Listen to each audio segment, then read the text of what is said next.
Hello mga kapuso! Ako si Doktora Ana Tuazon, ang inyong kakwentuhan na psychologist sa Share Ko Lang. Para sa maraming Pinoy, pamilya ang source ng inspirasyon at lakas. Pero paano kung ang pamilya mo ay toxic? Yan ang pag-uusapan natin kasama ang clinical psychologist, renowned family therapist at ang aking mentor na si Dr. Violeta Bautista. Hello, Doc Bo! Welcome to Share Ko Lang. Hi, Doc Anna. It's so good to see you in your own elements, ha? Nako, thanks, Doc Bo. No, diretso na tayo ngayon. Nako, sa toxic families kasi talagang napag-uusapan yan ngayon. Meron nga ba talagang toxic families, Doc Bo?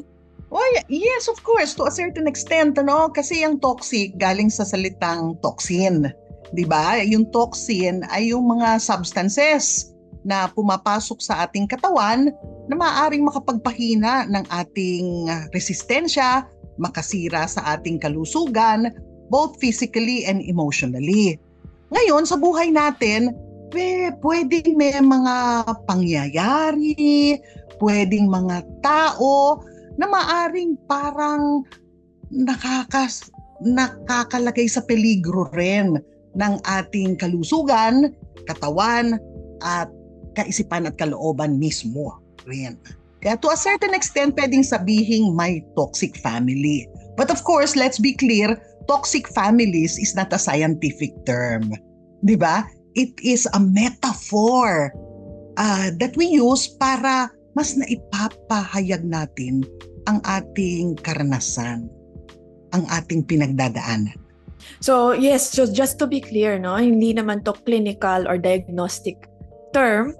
At ang toxic, ibig lang sabihin parang mga pamilyang hindi talaga gumagana ng maayos. Diba? Sabi nga natin, dapat yung families will make us stronger, better, no? Mas may confidence tayo, diba?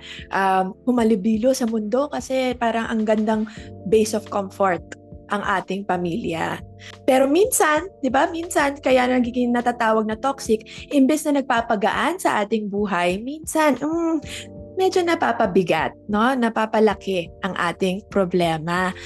Doc Bo, meron bang mga common conflicts or misunderstandings sa experience nyo taking care of families and helping them out?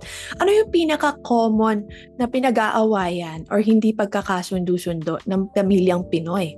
Siguro isa yung kulang o sobrang pagmamahal. Karaniwan may reklamo na parang hindi mo ako mahal tulad ng iba. So hindi pagkakapantay-pantay ng pagmamahal. Pangalawa, pwedeng issue rin yung sobrang control. Ano? Yung control kasi, ang issue pwedeng sobra na hindi ka na makahinga sa iyong pamilya. Meron namang control na hindi mo napapansin ay ginagawa sa iyo. Ito yung gaslighting. Alam na alam yan ng ating mga kabataan, hindi ba?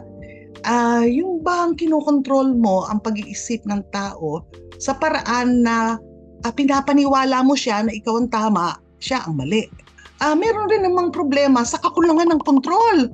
Hindi, may mga pamilya na nagkakagulo kasi wala silang leader. Nakikita ko to minsan sa ibang OFW families, parehong nanay at tatay nasa abroad. Pagkatapos, walang kinikilalang leader yung pamilya. So each to his own.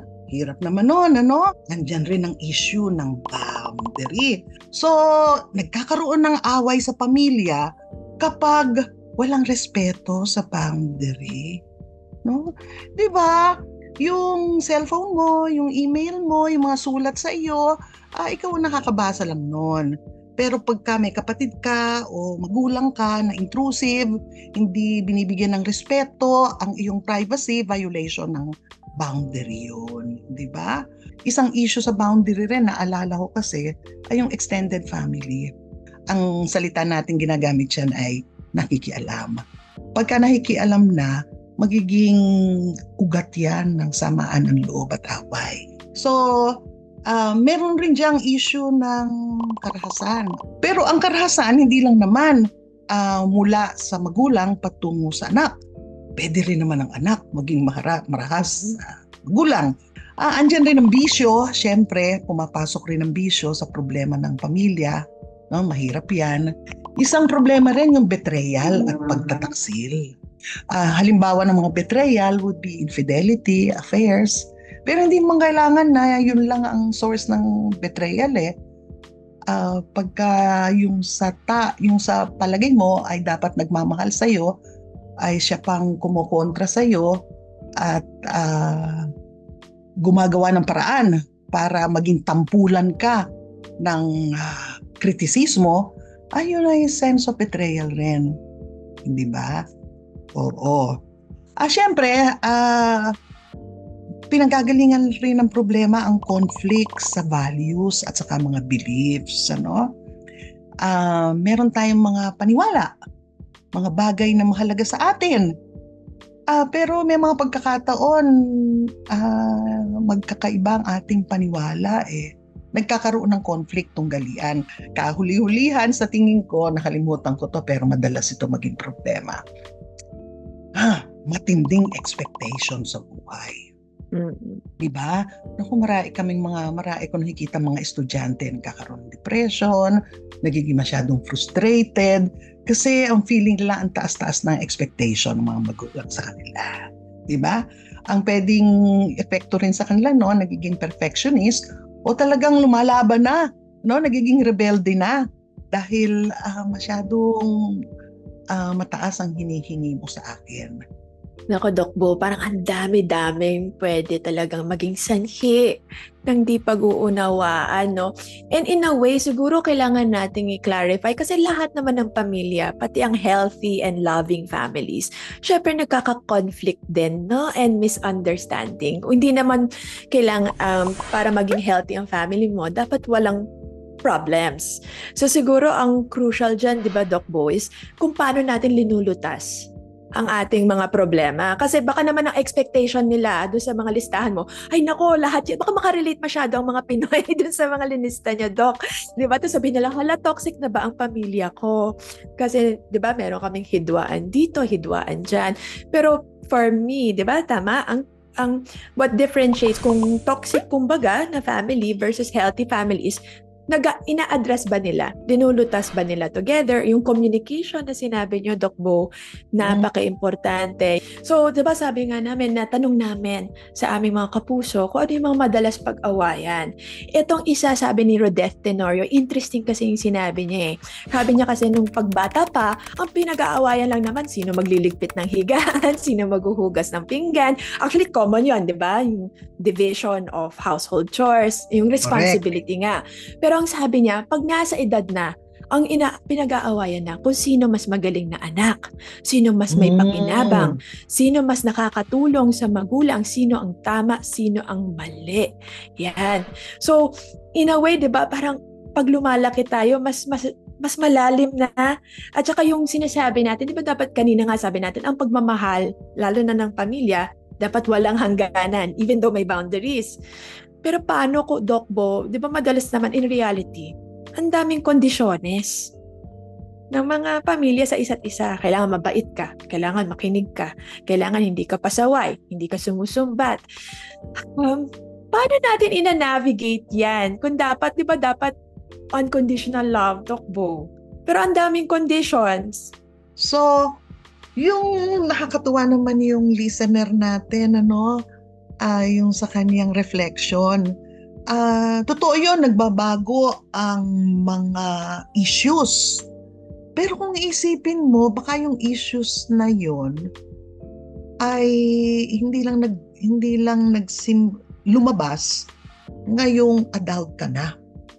Pero nung bata ka pa, na ipapahayag na yun sa konteksto ng iyong karanasan bilang bata.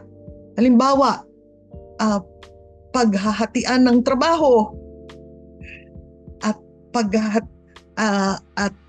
pagbubunyi at pagdiriwang sa achievements pagka adult ka na, no? Baka may relasyon yung dalawa. Tatandaan mo nung bata ka, laging mas marami kang trabaho. Ang mga isinusuot mo, laging hand-me-down. Ang laging kasama sa pasyal at yung iba na kapatid, ikaw na pag-iiwanan. So paglaki mo, hindi na usapin ng damit at ng allowance at ng hatian ng trabaho. Usapin na ng bakit ang dai-dai ko ng nagawa at achievements pero kulang at kulang pa rin.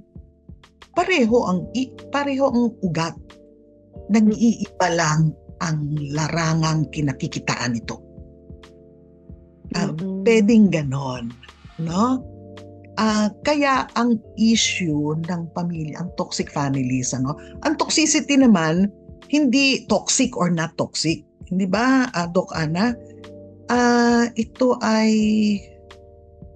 continuum, Pwedeng medyo toxic, kaya may biruan tayo pagka sinabi natin, ay, alis muna ako, toxic ang tatay ko ngayon. It doesn't mean he's a bad man. Biro yun na medyo meron kaming discomfort sa isa't isa. Biro.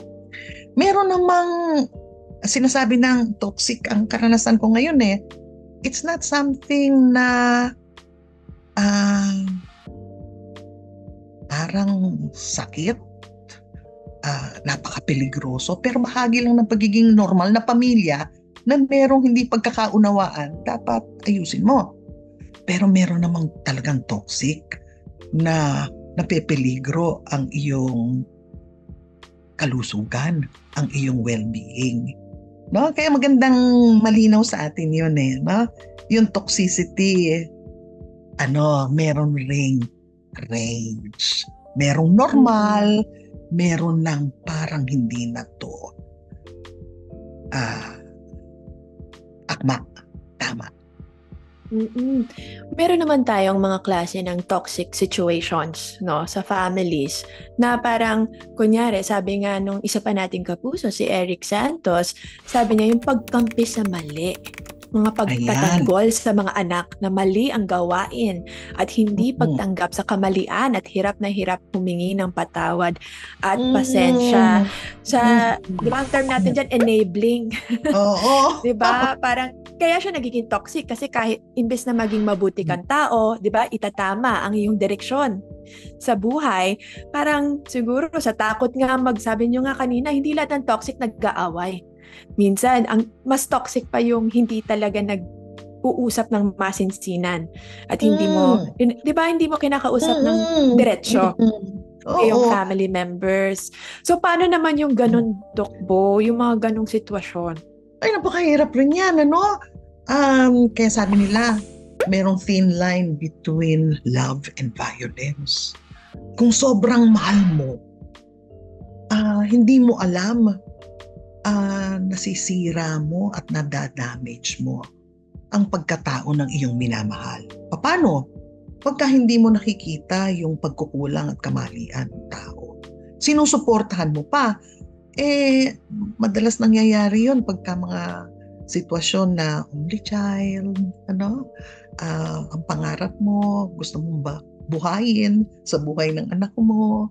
Kaya malinaw na nakakasakit yung anak mo o yung asawa mo. Pwede ka ring enabling sa asawa, hindi lang sa anak.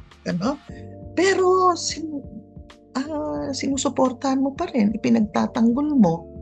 Diba?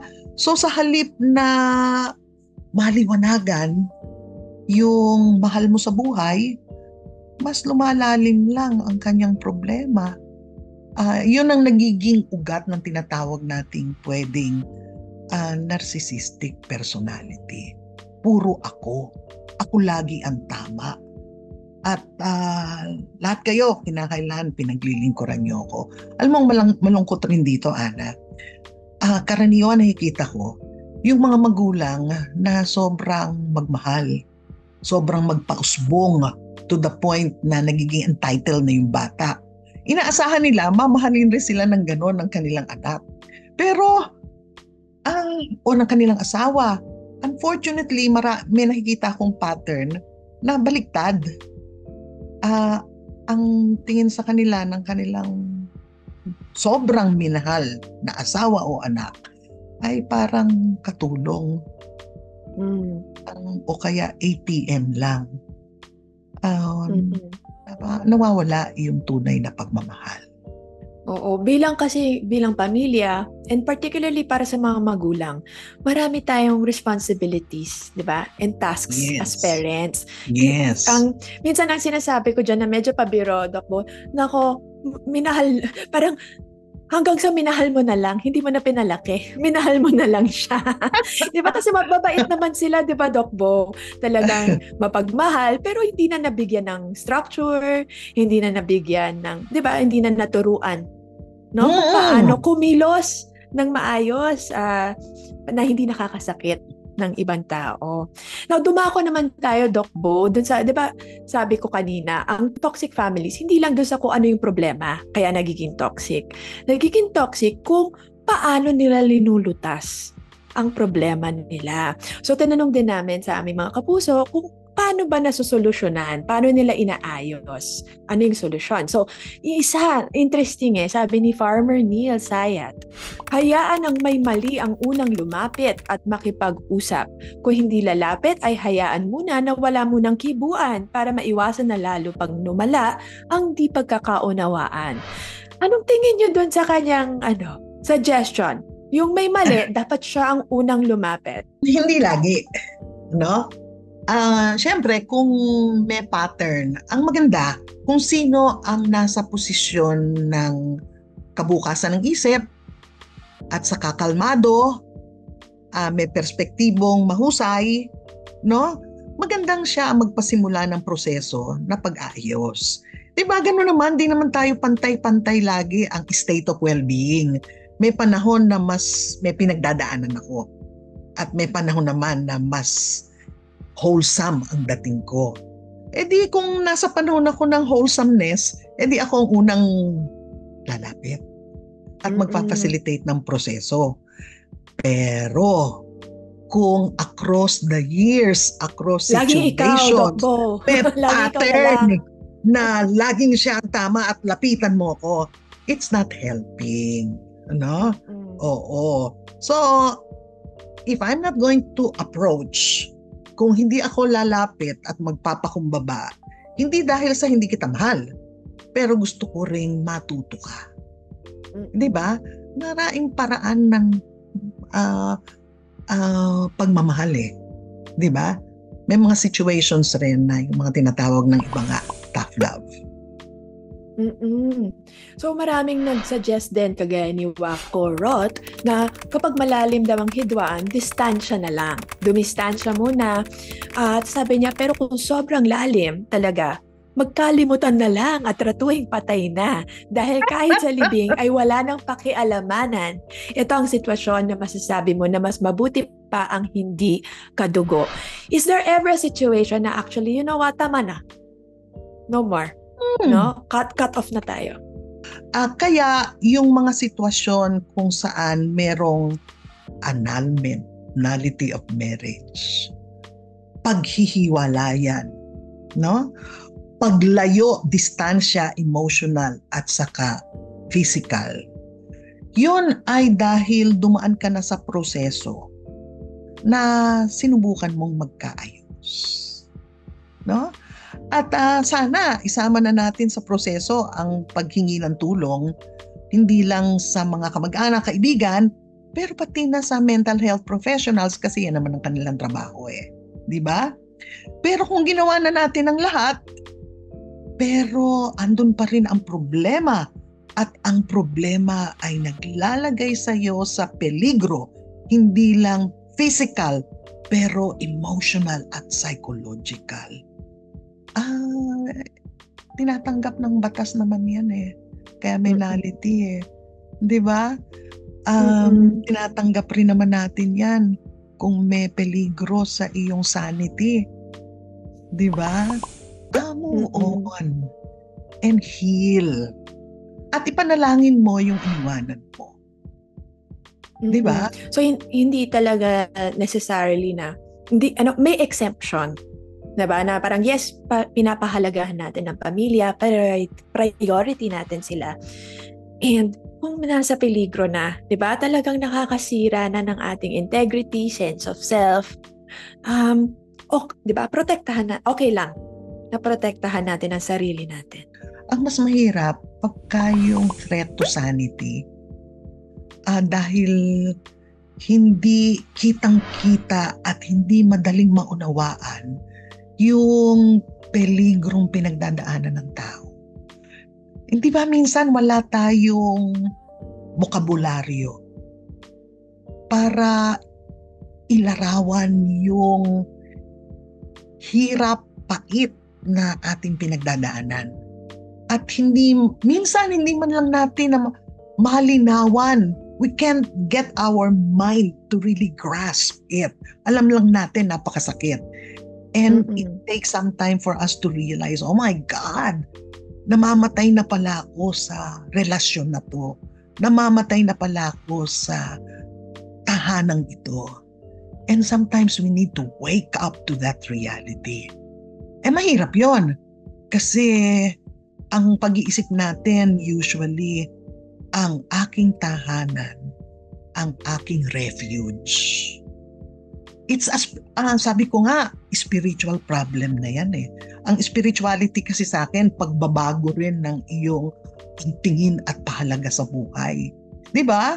Limbawa, ang magulang ko ang dapat na nag-aalaga sa akin, nagpoprotekta sa akin, pero inaabuso ko. So, nabaliktad ang kalagayan ng mundo, hindi ba? So now, ang perpetrator ng iyong suffering ay magulang. So it's a spiritual existential issue. Ang hirap nun, bago mo matanggap ang katotohanan na yun, dadaan ka muna sa proseso na may mali ba sa akin? Siguro ganito ako, kaya ganito ang trato sa akin. Napakahirap na panahon yun, ano? And you need help sa mga ganitong sitwasyon of toxicity to understand just what is happening. And to allow yourself to find self-compassion and freedom. Parang feeling ko, Doc Bo, meron tayong lumalabas na theme. Diba? Na yung theme para sa akin, yung may hangganan. Lahat may hangganan. Diba? Pwede tayong magmahal ng lubos. At respetuhin natin yung hangganan ng isa't isa. In fact, yun ang totoong pagmamahal. 'Di ba? Hindi porke, 'di ba? Nagmamahal ako ng lubos, lahat-lahat na, kahit ubusin mo ako. Ubusin mo na yung sanity ko, sabi niyo nga, ay okay lang. Hindi, 'di ba? Kung talagang nagmamahalan tayo sa isa't isa bilang isang pamilya, respeto natin ang hangganan para buo, masigla, no? 'Di ba? Maligaya ang isa't isa. So actually, 'di ba? Parang ang naririnig ko diyan, my gosh, healthy families versus toxic families have healthy boundaries. No? And healthy boundaries allow us to really love unhindered in a way, di ba? Parang sige, wala nang ibang issues, kayang mag-focus na lang ako sa pagmamahal at pag-aaruga sa inyo, di ba? Kasi hindi na ako natatakot na may mag-overstep sa boundaries ko, na may manakit sa akin. Alam na alam kong safe ako sa piling ng pamilya ko. Oo. I agree with you there, Doc Ana, no? Kasi ang pagmamahal ay hindi bulag. Ang pagmamahal ay mulat sa katotohanan, nakatuntong sa realidad, at may dunong. No? Yun ang tunay na pagmamahal. May pagkamalikhain para yung kabutihan, kawagasan, kagandahan ng pagkatao at ng buhay ay siyang makapangyari at hindi yung pangit at masakit at mapait. Sometimes we don't immediately see it, pero meron tayong pag-asa, hope, that if I continue to move towards this direction, babalon ang buhay, hindi lang sa akin, pero sa mga mahal ko sa buhay. It's a hope. Yeah. Thank you so much. And so sana sa mga taong mga may problema sa pamilya, one, kayang-kaya namang lutasin. Kailangan lang, sabi mo nga, may openness, bukas tayo sa idea na magkakaroon tayo ng solusyon ng win-win. Yan ang nakuha ko sa inyo, Doc Bo, today. Na win-win ang mga solusyon. Hindi yung winner-loser, di ba? Para ako ang tama, siya ang mali. Yan ako. Thank you so much for sharing with us here sa Share Ko Lang. Salamat rin, Ana. It was very satisfying to talk to you and also hear insights, beautiful insights from you.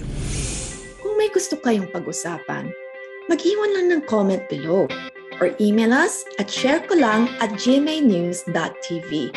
We're also streaming on Spotify, Apple Podcasts, and Google Podcasts.